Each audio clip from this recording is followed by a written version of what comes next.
ଜେଜେ ମୁଁ ଗୁଆନ କହୁଛି। ଏ ଦୁଷ୍ଟ ଜେଜେ କେତେବେଳେ ଆସିବ କହିଲ? କହୁନ ଏ ଜେଜେ।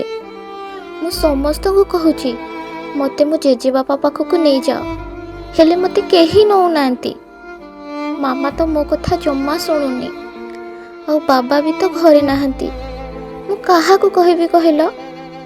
ତୁମେ ଘରେ ନାହ ବୋଲି ମୋତେ ଜମାରୁ ଭଲ ଲାଗୁନି, ଆଉ ମୋ ସହ କେହି ବି ଖେଳୁନାହାନ୍ତି।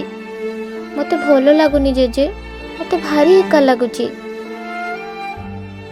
ଛୋଟ ଛୁଆଟେ ଗୁଆନ, ଦୁନିଆ ବିଷୟରେ ସେ କିଛି ବି ଜାଣିନି। ସେ ତା ଦୁନିଆରେ ମସ୍ଗୁଲ ଥାଏ, ଆଉ ତାର ଏଇ ଛୋଟ ଦୁନିଆରେ ତା ଜେଜେବାପା ତାର ସବୁ କିଛି। ଜେଜେ ବିନା ଯେମିତି ତାର ଦିନ ଆରମ୍ଭ ହୁଏନି। ସବୁବେଳେ ଖାଲି ଖିଲି ଖିଲି ହୋଇ ହସୁଥିବା ନାତି ଟୋକା ଗୁଆନ ଆଜି କାହିଁ ତାର ମନ ଭାଙ୍ଗି ଯାଇଛି। ଆଉ ସବୁବେଳେ ଖାଲି ଜେଜେ ଜେଜେ କହି ଝୁରି ହେଉଛି।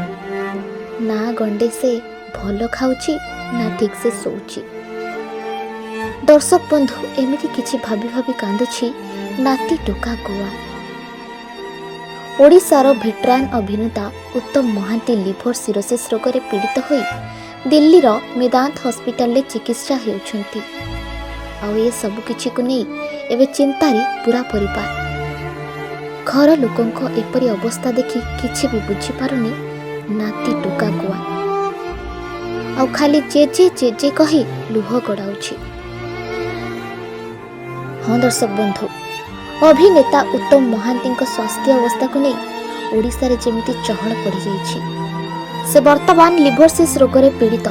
ଏପଟେ ତାଙ୍କର ଲିଭର ଟ୍ରାନ୍ସପ୍ଲାଣ୍ଟକୁ ନେଇ ଚିନ୍ତାରେ ଘର ଲୋକ ଥିବାବେଳେ ଗୁଆନ କିଛି ବି ବୁଝିପାରୁନି।